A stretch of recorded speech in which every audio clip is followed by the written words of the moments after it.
Alright, so let's be real for a second here. There's a lot of hype around these Xeon processors as being the go-to option to save money when trying to build a gaming PC. And I agree, we've done a couple of budget builds using these Xeon processors, but the thing is, how much of a value are they? And really, how far can you push something like a Xeon X3450 in 2018?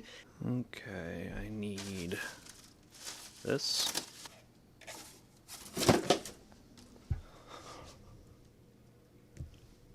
So, hi.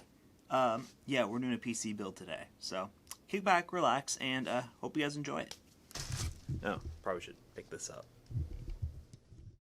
As a creator, creating content is almost second nature. Once the idea hits my mind, I almost go into autopilot, doing scripting, recording, and editing until it's complete. However, getting it seen on the crowded space that is YouTube is a whole other challenge. With TubeBuddy though, you get access to a wide range of tools like tag optimizers and search ranking results to help you optimize your content to succeed on YouTube. Want to give it a shot? Click the link down below to learn more.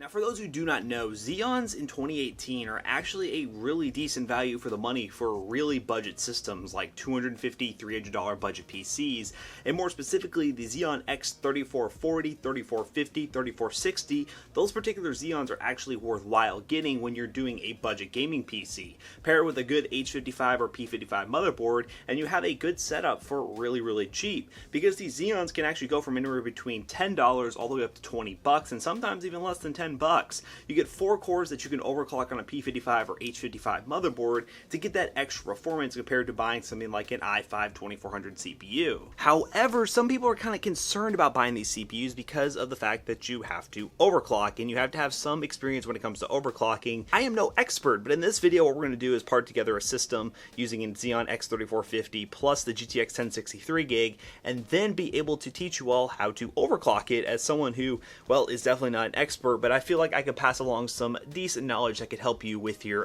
PC build journey. Now, we're actually using a really cool case from a company called Deepcool, the Matrix 55, which is a tempered glass side panel case that's going to look really good on this PC build, and it comes with some really awesome RGB fans. Here we go. Okay. All right. Am I in the frame? Alright, so now that we are here with this PC build, let me explain this styrofoamy mess that I have going on this desk, because this entire build is going to be very interesting and involves a lot of different companies that I want to give a lot of thanks to and apologize to, because we have not been on top of our game the past couple of weeks. We've kind of been in a weird hiatus of content. This is my way of making it up to you all as there's a truck that drives by, and we're going to be making a very interesting PC build. So, as I mentioned, Xeon X3450, which is not the 3440, which most people go for. This is a really good CPU, 4-core, 8-thread. Picked it up for about $15 on eBay. There'll be an up-to-date price on the screen right now. $15 for a 4-core, 8-threaded CPU. Going to pair great with the motherboard that we got. This right here, talk about that later. This is the graphics card that actually is going to make things very interesting. But inside here, we have the motherboard, which we're going to try to open from this bubble wrap mess that we have going on right here.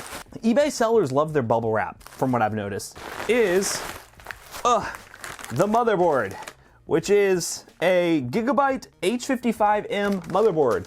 It's going to work really well. H55 is the chipset that a lot of people consider the budget side of the ability to overclock Xeons, and they are correct. But I managed to pick this thing up for $40, and I'm curious to see if a CPU RAM, which is over here, this is 8 gigabytes of RAM as well. I'll go ahead and open this up while I'm talking, will work out well for a budget PC, because in total, I think I only spent about $70 on the CPU, motherboard, and RAM. Altogether, that's pretty damn cheap, considering I could get a 1063 gig for $100 on eBay right now, and then power supply for $30 for up to $200.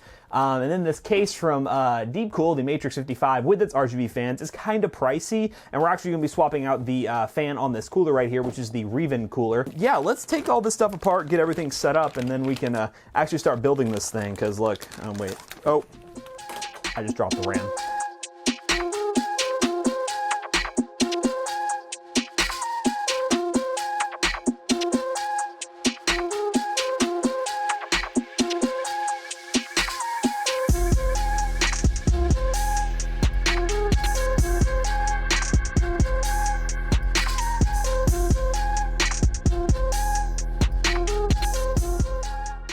So I was actually very impressed with this case when I saw a video from Zach's Tech Turf. He did a video talking about this case, actually did a full PC build in it. I really like the value that it tries to deliver at like 40 bucks without the RGB fans. So you could go for something like some of those cheap RGB fans. We use a ton of those. There's a ton of them on Amazon, there's a ton of them on Newegg. But I really like this case for the money in terms of its RGB glam factor. And for those who like RGB, well, this case definitely can do the job for you. So, oh boy, don't you love a micro ATX motherboard in a full-size ATX case?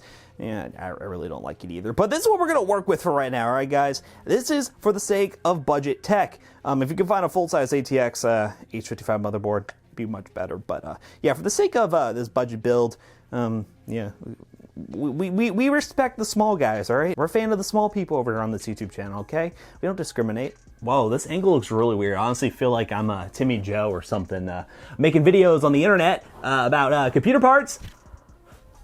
I'm sorry. Love you. Love you, Timmy. I would love to know in the comment section down below, what is your #1 go-to power supply if you're doing a budget PC build? I know for us, the EVGA 500 watt is honestly just, there's no competition. This thing is like always 30 bucks. Sometimes you can get it for well below that, especially on EVGA B stock. You can pick up these power supplies for well under $20 and 500 watts, and some people think that you have to have an 80 plus bronze efficiency to have a good power supply, which is most certainly not the case, is more than enough for this system, and you can actually get some decent overclocks with a 500 watt, and honestly have a really good GPU option too, and not feel like you're limited in terms of performance just because of the 500 watt number on the power supply.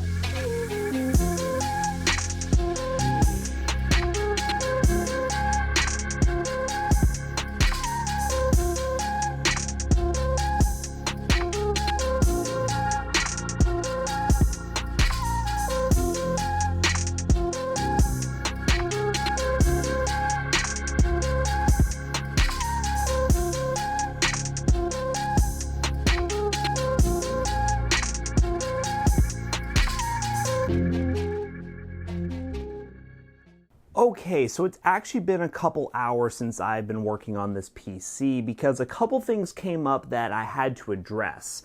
One, I needed a fan hub, which is right here, actually. The amount of fans in this system is kind of ridiculous, and when you're going with older hardware like this, more specifically older budget hardware, you're going to be limited with the amount of fans you can plug in directly to the motherboard. So I highly recommend you pick up something like this, which is a fan splitter from Silverstone. If you plan on picking a fan hub like this, make sure to get a powered version, because a lot of these splitters will allow you to actually use multiple fans but don't have a power connector to add extra power to the hub itself. And in some cases, if you put too many fans, especially RGB fans that pull way more power than a non-RGB fan, you are not going to get the full fan speed, or sometimes your fans will stutter, not work.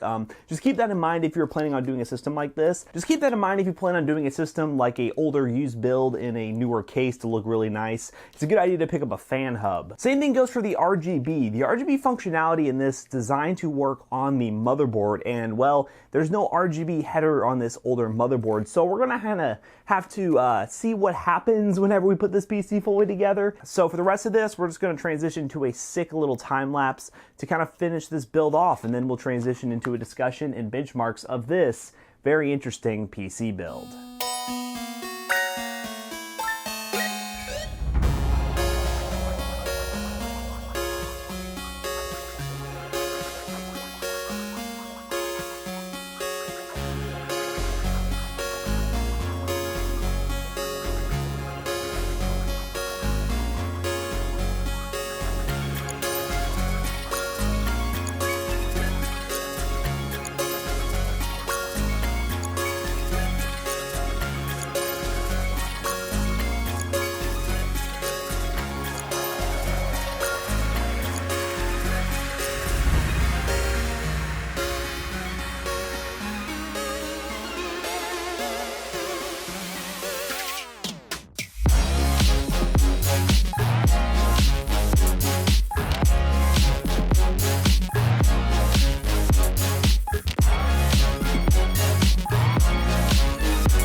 One eternity later.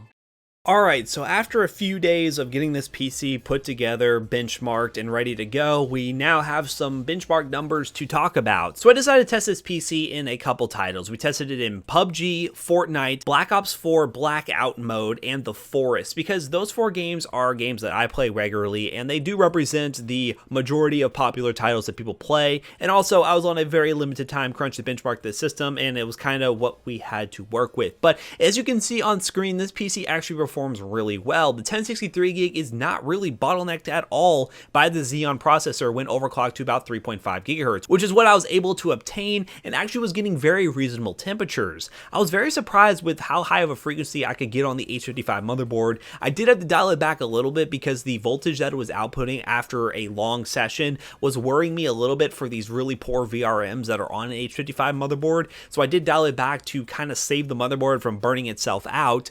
But in reality, it did still perform really well for the money in games like Fortnite with the pro settings, with everything on epic view distance and everything else on very low. It was well over 100 FPS. PUBG, you can run at 60 FPS, medium to high settings. You can dive into Blackout and run at medium settings, well over 60 FPS without any issues. And The Forest is a fun single player and multiplayer title that you can play with your friends that really allows you to just have a good survival aspect. And it's a very demanding game compared to a lot of these other survival games out there, like, well, I don't know, Minecraft. But The Forest is actually a really fun game, and I highly suggest you check it out. But it does run really well on this PC, well over 60 FPS, into the hundreds at high settings, 1080p. So for $300, I'm very impressed with what we were able to part together. And the fact is, it's really obtainable to get a PC like this for $300. You could go with a cheaper case if for some reason the case is more expensive in your area. If you do buy the deep cool case that I have, the Matrix 55, with just the RGB fans in the front without adding the extra RGB fans that I did,